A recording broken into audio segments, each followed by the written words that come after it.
Masih bersama saya Budiman Tanurjo di Satu Meja. Sebelum kita akan membahas visi dan misi Capres soal terorisme, saya akan minta pandangan dari Prof. Hermawan Sulistyo yang juga anggota tim Satgas yang dibentuk oleh Kapolri soal novel Baswedan sebetulnya. Tadi Mas Lukman mengatakan ini kasus yang susah tapi juga dipersoalkan ada ketidakberpihakan negara dalam konteks ini. Saya juru bicaranya. Oh, juru bicara. Ya. Jadi, saya anggota tim tapi saya diminta jadi juru bicara. Dan namanya bukan Satgas, namanya nama resminya itu tim gabungan penyidikan tindak pidana secara bersama-sama melakukan kekerasan terhadap orang dengan korban atas nama saudara Novel Baswedan. Oke. Panjang banget. Iya panjang banget. Ya, biar jelas. Tetap apa susahnya apa? Bukan jelas, kadang-kadang Jadi jelas. kita sedang bekerja. Pertemuan pertama itu ya saling kenal lah karena kami tidak tahu satu persatu. Yang kedua mendengarkan laporan tim penyidik yang selama ini bekerja. Oke. Kita dengarkan selama 2 jam. Habis itu seluruh bahannya kita pelajari. Bekerja pertama nanti baru hari Kamis besok. Dan setiap jam 4 kami akan ketemu. Ketemu seluruh anggota tim yang sempat karena masing-masing juga punya pekerjaan sendiri-sendiri gitu kan.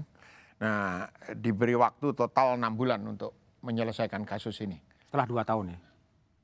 Ya nggak tahu, saya 1 tahun sekian bulan, 300 sekian hari. 2 tahun mangkrak ya Mas? 650 hari. Kita kemarin diberikan presentasi mangkraknya itu di mana, kenapa masalahnya, segala macam kayak gitu. Oke. Nah, jadi ini betul-betul proses penyidikan, penyelidikan dan penyidikan dari bawah. Dari bawah, dari nol lagi? Induktif. Ya, dari nol lagi. Timnya dibentuk bukan karena menjelang debat ya? Bukan, kita nggak ada urusan, dengan debat. Ini karena rekomendasi Komnas HAM. Oke. Ya, direspon, ditandatangani Kapolri pada 8 Januari Oke. kemarin. Baik, kita tinggalkan soal novel, kita akan sekarang masuk kepada tema soal terorisme. Saya berikan kesempatan pada Tapi Mas. Mas Budiman, kalau orang Aceh bilang Satgas itu Satgas. Oke. Jadi harus cepat. Ya. Iya, baik. Oke, Mas Lukman, apa sebetulnya visi dan misi yang akan ditawarkan oleh Presiden Jokowi soal pemberantasan terorisme? Ya, bagi Pak Jokowi dalam visinya sekarang, terorisme ini juga bahagian dari kejahatan kemanusiaan. Ya, oleh sebab itu perlakuan teror, perlakuan radikal ini hina dan harus kita seriusi untuk penanganannya. Nah, hulu dan hilirnya harus dikelola. Hulu dan hilir. Hulu dan hilirnya harus dikelola. Di hulu, ya, di hulu deradikalisasi dan kontraterorisme harus dilakukan oleh pemerintah, ya, oleh semua pihak bahkan, semua bangsa bahkan, semua rakyat kita harus ideologi Pancasila, Bhinneka Tunggal Ika terbukti sebagai sebuah ideologi yang bisa mengatasi hulunya terorisme dan radikal ini. Tentu ditambah dengan nilai-nilai agama. Ya, pemahaman keagamaan yang salah menyebabkan timbul hulunya terorisme dan radikalisme.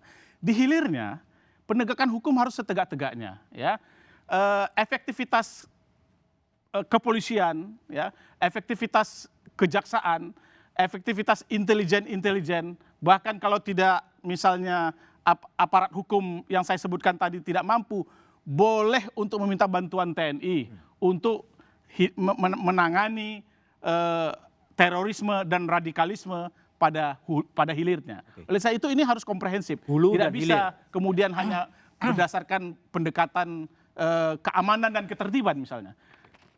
Proses deradikalisasi terhadap masyarakat juga harus dilakukan, ya, sehingga kemudian hulunya bisa ditangani, hilirnya juga dengan serius ditangani. Oke, baik. Ya. Silakan Mas Tio. Kalau dari visi Pak Prabowo Sandi, kemarin waktu pidato hampir 1 jam nggak kelihatan tuh soal terorisme sebenarnya. Sebenarnya ada dalam dokumen tertulisnya. Oke. Jadi agaknya kita mirip dalam hal ini, bahwa kita setuju, Pak Prabowo pun juga melihat, memandang terorisme ini musuh negara, musuh rakyat dan harus diberantas.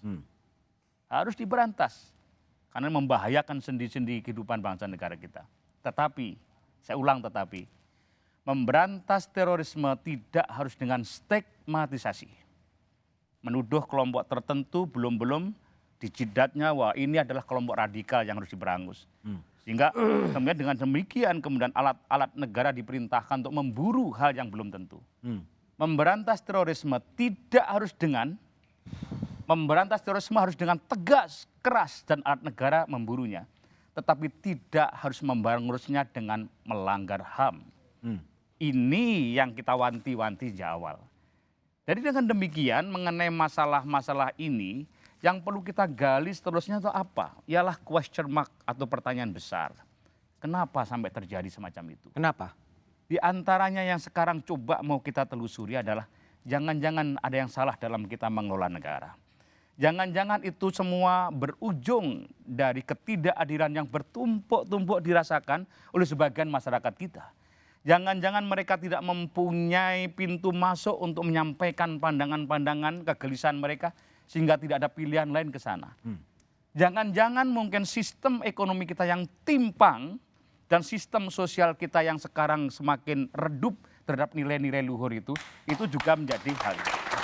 Kalau itu soalnya, ada persoalan besar yang ada di hadapan kita. Ini yang sekarang kita concern. Tetapi satu hal yang kita sama adalah terorisme adalah musuh rakyat dan harus kita berangus bersama-sama. Oke, Gitu. Tim? Ya, jadi saya sepakat ya, terorisme sendiri ada 3 unsur. Yang pertama adalah kekerasan, yang kedua ada motif politik ya, ideologis politik, yang ketiga ada segmenting targeting, bedanya dengan unsur kriminal biasa. Nah saya sepakat tadi ada interconnection sebenarnya. Kalau ini yang menyangkut kekuatan kadernya, itu memang harus ditumpas, diberantas. Itu sepakat saya dengan mengapresiasi TNI Polri. Tapi ada interconnection antara kemiskinan, antara ketidakadilan, antara kekurang merataan, antara proses akumulasi kemiskinan yang struktural sekarang ini dengan paham-paham yang penyebarannya cenderung tumbuh subur. Ini saya pencegahan-pencegahan yang preventif, bagaimana penanggulangan masalah kemiskinan, juga bagaimana masalah ketidakadilannya harus dibereskan. Saya sepakat itu sebagai satu cara-cara kita untuk tidak penyebaran paham radikal yang mengarah pada terorisme itu berkembang. Mas Budiman, kami coba kasih gambaran sedikit. Oke, silakan. Maaf Prof. Herman. Jadi sebenarnya kita sudah punya undang-undang nomor 5 tahun 2018, sebelumnya nomor 15 tahun 2003. 2003. Dan memang undang-undang ini kita buat untuk apa? Untuk melindungi negara, untuk melindungi aparat, untuk melindungi masyarakat, untuk melindungi korban teror, dan juga satu lagi untuk melindungi ya tersangka, terdakwa dan terpidana teroris. Itu harus kita lindungi itu. Nah, memang ke depan kami tentu saja Prabowo dan Sandiaga itu nanti akan memetakan orang-orang yang masih diduga sebagai teroris. Oke. Ya, karena tadi ada beberapa faktor. Misalnya kami mencoba untuk mencontohkan apa yang terjadi, apa yang dilakukan oleh Belanda misalnya. Belanda itu mengkategorikan misalnya biru, hijau, biru dan merah. Jadi ketika dalam hijau itu orang didekati. Ya, ketika misalnya ada muatan-muatan pemikiran agak radikal, dia didekati, diajak berkomunikasi. Apa persoalannya? Apakah persoalan kerja? Lalu dinas tenaga kerja datang. Ya, mungkin saja karena dia putus asa, lalu dia mencoba berontak, kira-kira begitu, bergabung dengan kelompok-kelompok tertentu yang kemudian menawarkan ini, menawarkan itu dan sebagainya. Yang kedua, ketika dia sudah masuk jalur biru, itu dideteksi. Ya, dan ketika dia sudah masuk jalur merah, baru kemudian represif. Ya. Itu bukan stigma juga? Bukan, jadi memang ini upaya supaya jangan kemudian asal main tangkap saja. Jangan sampai kemudian kalau di grup WA ada orang kemudian berpikir radikal selalu diambil, ditangkap dan sebagainya. Ini yang nggak boleh sebenarnya. Jadi melanggar HAM. Jadi pendekatan HAM, pendekatan keamanan itu harus seiring dan sejalan. Oke, baik. Saya Prof. Hermawan. Saya spesialis teror dan saya ngalami berkali-kali bom ada di situ saya. Dari bom Bali 1. Apa yang terjadi? Deprivasi ekonomi, deprivasi ekonomi sebagai faktor itu pada masa Ali Imran, pada masa Al-Qaeda membawa Osama bin Laden ke Pasar Minggu. Nah, periode itu sudah selesai. Sudah selesai. Sudah selesai. Kenapa? di berbagai belahan dunia masih terjadi seperti itu, yaitu seperti di Singapura misalnya. Kalau di Singapura mereka bilang kita nggak ada ham-haman, jadi semua ditangkap langsung masuk. Teroris yang paling ditakuti di Singapura adalah Mas Salamat Kasturi. Kasturi. Hari ini masuk, besok seluruh keluarganya diurusi oleh negara. Anak-anaknya di sekolah terbaik, diberi tunjangan dan sebagainya. 1 tahun kemudian ketika Lebaran datang berkunjung, dia kaget lihat keluarganya, lalu berbalik membantu negara. Itu satu ya. Periode berikutnya, apa yang kita lihat, aspek berikutnya adalah semua teroris itu punya lawan. Dulu melawan Amerika, melawan Yahudi, melawan Barat, melawan kapitalisme. Apa yang terjadi sekarang? Tiba-tiba orang tidak bisa menjelaskan fenomena kok ada satu keluarga mati bareng. Nah, bagi saya itu sebuah fenomena yang sangat baru karena apa? Ada proses bukan alienasi lagi, tapi ke dalam dirinya kontemplasi bahwa tujuan kita itu apa? Tujuan kita itu masuk surga.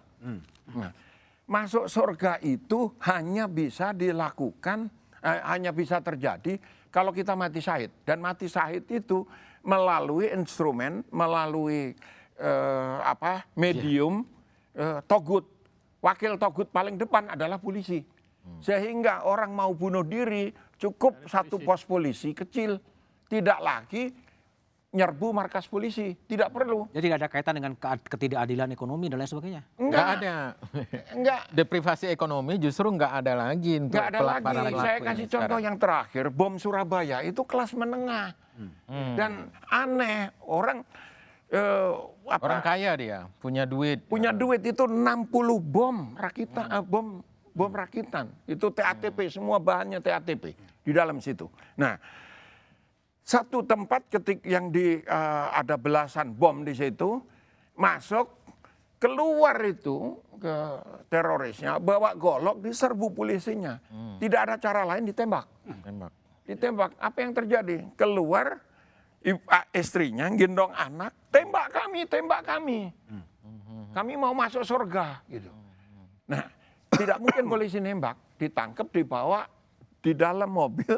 Saya tungguin, dimaki-maki polisinya. Kenapa kamu nggak tembak? Saya nggak jadi masuk surga. Ya nggak jadi masuk surga. Saya nggak jadi masuk surga. Tapi Jadi, apa jadi yang ada motif teologis yang sangat kalau kuat. posisinya begitu apa yang harus dilakukan oleh pemerintah? Nah, tolong beri trust, kepercayaan.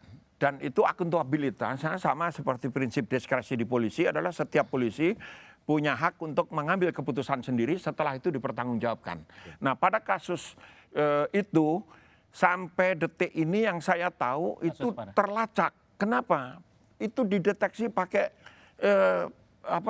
DF namanya, Direction Finder.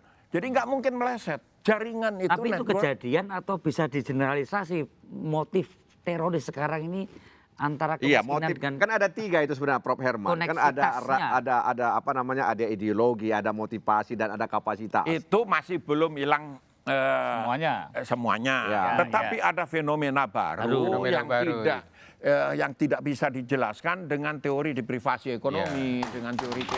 Kalau fenomena baru, Prof. Herman, juga fenomena kemudian keterlibatan perempuan. Makanya pendekatan yang akan kita lakukan depan adalah pendekatan juga gender. Ya, bagaimana kemudian perempuan kalau kita lihat terlibat. Ya, Mei 2018 lalu di Surabaya itu kan perempuan, ya, bom bunuh diri. Nah, ini kan satu keluarga. Iyalah, fenomena menarik. Nah, makanya pendekatan ke depan juga tidak boleh melupakan pendekatan gender perspektif menurut kami. Iya. Tapi Al-Qaidar? ya yang saya lihat sih memang kelihatannya orang-orang partai politik itu nggak punya imajinasi bagaimana memahami kasus terorisme. Nggak punya imajinasi bagaimana harus membuat program apa yang tepat untuk mengatasi terorisme. Bahkan mereka membuat program-program seperti deradikalisasi yang sudah gagal total itu diulang-ulang lagi, dikasih biaya lagi. Tapi programnya seperti apa sih untuk Yang humanisasi bagian hulu seperti yang dibilang dan oleh bagian hilir? Tapi Mas Kiki jawabannya tadi. setelah jeda berikut ini.